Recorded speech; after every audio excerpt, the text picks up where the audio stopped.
Bueno, muchísimas gracias. Realmente muchas gracias por esta invitación, porque también a mí me sorprendió, como Susana es su nombre, como Susana, me agarró un poco de sorpresa porque me quedé pensando qué habrá escuchado María Elena esas veces, como esa vez que me escuchó, para querer invitarme a formar parte de esta mesa. Y realmente me sentí muy honrado por la invitación y muy honrado por la invitación de leer y de comentar o de charlar un poquito sobre este libro, con el que me pasaron cosas, me pasaron cosas muchas. Una de ellas es que para mí fue un libro que efectivamente se lee con el cuerpo. Es un libro que se lee con el cuerpo. Yo podría decir rápidamente que todo libro se lee con el cuerpo, pero parece que no. Parece que en nuestra sociedad, en nuestra cultura, aprendimos a leer sin el cuerpo.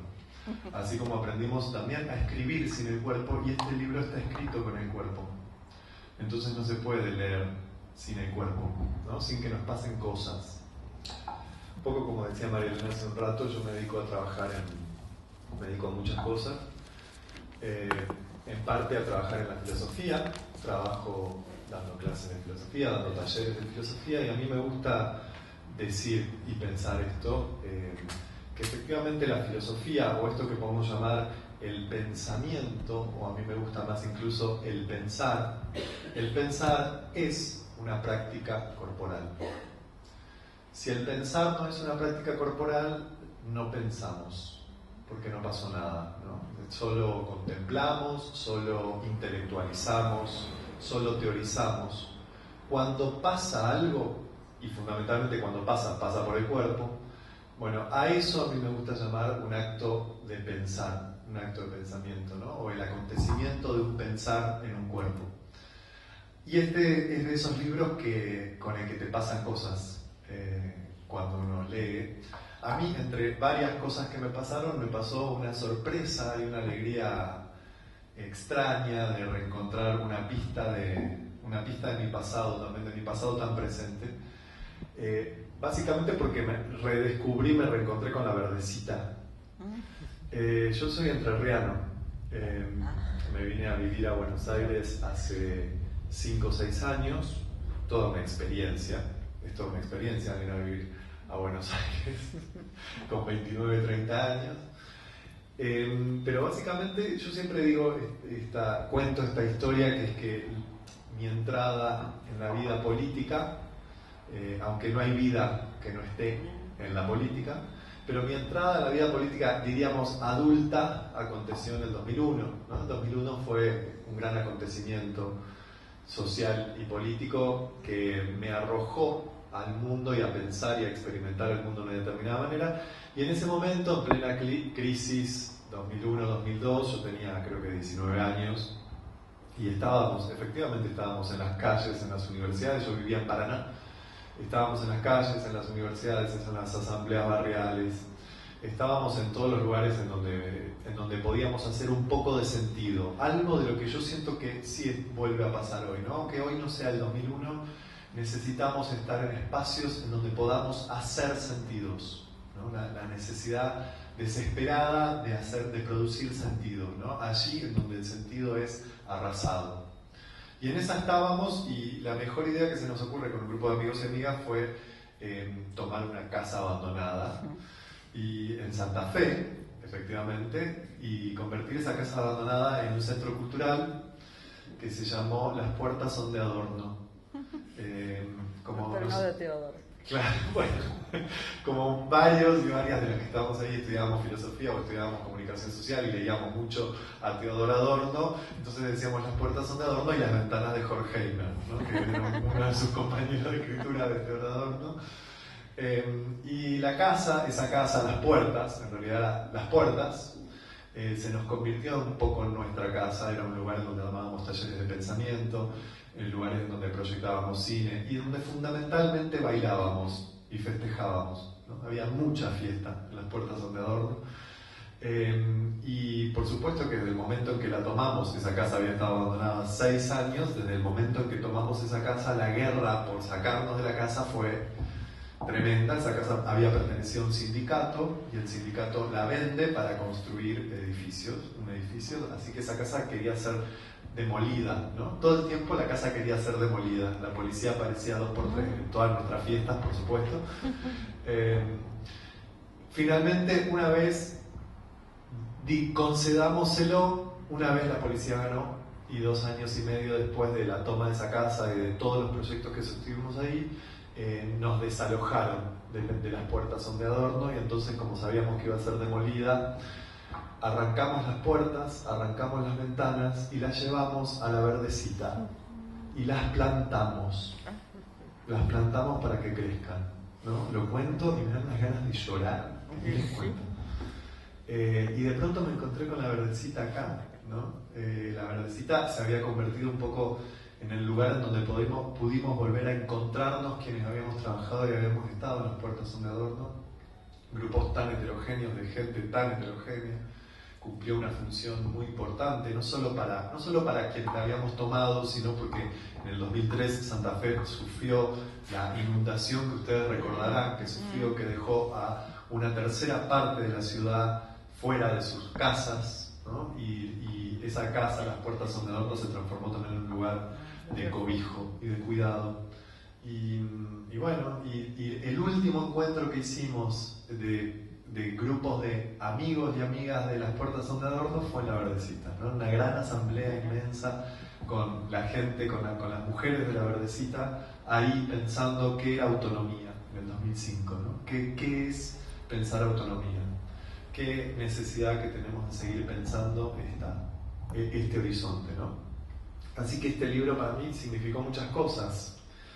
Pero fundamentalmente, además, hablando específicamente del libro, para mí es un libro que interviene en una discusión que hoy es fundamental, que es disputar, además de disputar sentidos, es disputar la episteme, ¿no? Es un libro que para mí llega para disputar una episteme, o sea, ¿qué es lo que definimos? ¿Qué es lo que definimos como feminismo?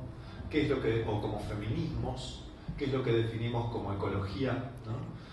Y a poner en cuestión estas epistemes en donde se ha construido esta matriz colonial, patriarcal. O sea, para mí es un libro que interviene en una discusión que es la discusión de la episteme colonial para producir nuevas epistemes descoloniales. Eso es algo con lo que yo... No sé, esto está sonando, ¿no? Medio raro. Lo tengo muy cerca, no sé qué. Pero eso era algo de lo que yo encontraba en este libro, encontraba y reencontraba. Mi trabajo en todos estos años viene de la mano de los movimientos de diversidad. Yo formo parte de un colectivo que se llama Capicúa Diversidad, así que venimos trabajando desde el feminismo, ¿no? Y desde distintos feminismos desde hace varios años. Por eso también me sentía honrado a ser invitado a la presentación de un libro de ecofeminismo, ¿no?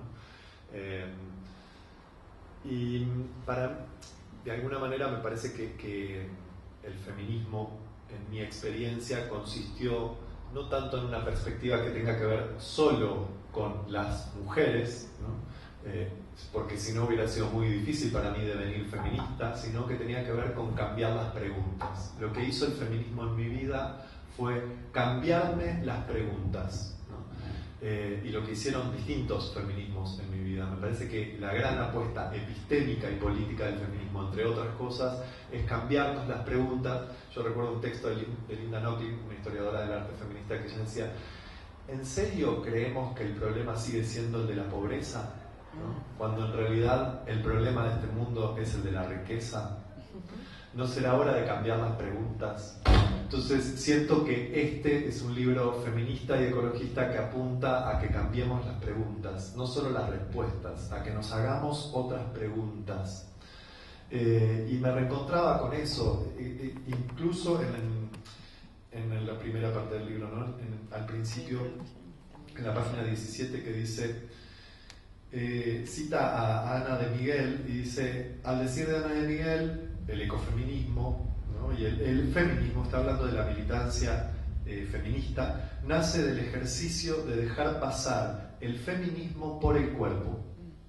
una práctica que no disocia entre conceptualizar, politizar y autotransformarse, ¿no? A mí esto me daba la pista y me alegraba mucho encontrar esto en este libro, fundamentalmente porque para pensar en clave, creo yo, ecofeminista, y creo que el desafío del libro también es transversalizar los feminismos y los ecologismos, o sea, darnos cuenta de que hoy no hay lucha que pueda dejar de lado estas dimensiones. No podemos dejar más de lado estas dimensiones. Entonces, esta vocación del libro, este horizonte del libro de transversalizar estas luchas y de dar cuenta de que es urgente que comprendamos ese entramado complejo, me parecía que tenía que ver efectivamente con una experiencia que pasa por los cuerpos y que al pasar por nuestros cuerpos nos transforma, ¿no? Y que no se puede hablar ni de feminismo ni de ecologismo si nuestros cuerpos no están ahí transformándose en la palabra, en la acción, en la teoría y en la praxis, digamos que es otra cosa que este libro encuentra ahí, ¿no? Porque se llama así, teoría y praxis. Entonces, bueno, esas eran algunas de mis derivas. Pensaba aparte de muchos conceptos que retoma el libro que para mí son riquísimos. Yo pensaba en esto de la episteme colonial y en el concepto de Sousa Santos, que es el epistemicidio, ¿no? O sea, fundamentalmente cómo la colonialidad ha consistido terriblemente en arrasar todo otro modo de saber y de sentir y de pensar, ¿no? A esto llamo episteme colonial, al epistemicidio que nombra de Sousa Santos, y que hay un desafío que aparece en este libro que fundamentalmente yo lo llamaría, o lo nombraría como un horizonte transdisciplinario, que se plasma en la escritura todo el tiempo, en los relatos que aparecen en el libro. Pero este horizonte transdisciplinario no consiste solo en agarrar las disciplinas de nuestros saberes disciplinarios, muy europeos, muy modernos, muy académicos, y mezclarlos, porque eso es muchas veces lo que llamamos interdisciplina y muchas veces lo que llamamos transdisciplina, ¿no? Porque si no seguiríamos dialogando con los saberes hegemónicos solamente. Me parece que la apuesta que tiene la transdisciplina y que tiene este libro es comprender que no nos alcanzan más los saberes disciplinarios, que no nos alcanzan más los saberes hegemónicos, que no nos alcanzan más los saberes académicos que solo están en la academia, y que es urgente poner a dialogar los saberes disciplinarios con esos saberes que han sido minorizados, que han sido silenciados, desaparecidos, perseguidos en este epistemicidio, que han sido, que han sido considerados saberes menores, como aparecía ahí el caldero de las brujas, ¿no? Efectivamente, todos esos saberes que fundamentalmente estuvieron en mano de las mujeres y de las comunidades, ¿no? Y que para poder instalar este episteme colonial hubo que arrasar. Y el horizonte, si hay un horizonte para la transdisciplina y para el saber de la modernidad, va a ser efectivamente empezar a darle lugar y a dialogar con estos otros modos de saber, porque si no estamos en el horno, no estamos cachando una. Discúlpenme lo coloquial de las expresiones, ¿no? Pero me interesaba este horizonte de los saberes que a mí me gusta llamar menores por una apuesta, ¿no? Esto de ser saberes menores y apostar a que sean saberes menores, ¿no? No a pensar que tienen que ocupar el lugar de la centralidad y del poder. Tienen que apostar a esta minoridad de los saberes en el sentido de micropolíticas y de minoritarios, de los devenires minoritarios, diríamos con unos filósofos que son de Deleuze y Guattari. No podía evitar resonar con esta muestra, que también me conmovió mucho, porque la muestra quiero decir bien el apellido, ¿no? Porque no la conocía, pero ahora la conozco, estoy muy contento de conocerla, de Gabriela Messuti, con este texto que nos dejó, que resuena absolutamente con este libro, ¿no? En algún momento decía, hay una frase que me encantó, porque me parece que el libro habla de esto, que dice algo así como: el fin del mundo es el fin del mundo humano. No nos preocupemos, porque este planeta tiene vida para rato. Las plantas van a seguir estando, las especies van a seguir estando. Los que nos estamos jugando la vida acá somos los humanos. Entonces, no pensemos que el mundo nos está pidiendo que lo salvemos, ¿no? El planeta sabe muy bien cuidarse solo. El problema es cómo vamos a seguir viviendo. Entonces, me parece que efectivamente un poco estas son estas apuestas, y algo de esto se plasma también en las pinturas en estas imágenes que algunas son paisajísticas, pero otras son casi microscópicas, que nos meten en otra captación del mundo, ¿no? De esto se trata. Y para cerrar, porque no me quiero extender, porque si no ya sé que es la hora de cenar y estoy hablando mucho, a mí me gusta hablar también. Pero me quedaba resonando con alguna de las cuestiones que decía Susana. Una de las cosas que decía Susana, ella nombró a Jesús y yo voy a nombrar a Dios. Bueno, creo que era el Padre. Dicen que era el Padre. Dicen que era el Supuestamente. Padre. Dicen Supuestamente. que era el Padre. Por eso digo. Pero fundamentalmente yo me dedico a estudiar mucho la obra de un filósofo que se llama Baruch Spinoza. Spinoza fue fundamentalmente un filósofo excomulgado de todo, ¿no? De todas las religiones, de todas las iglesias.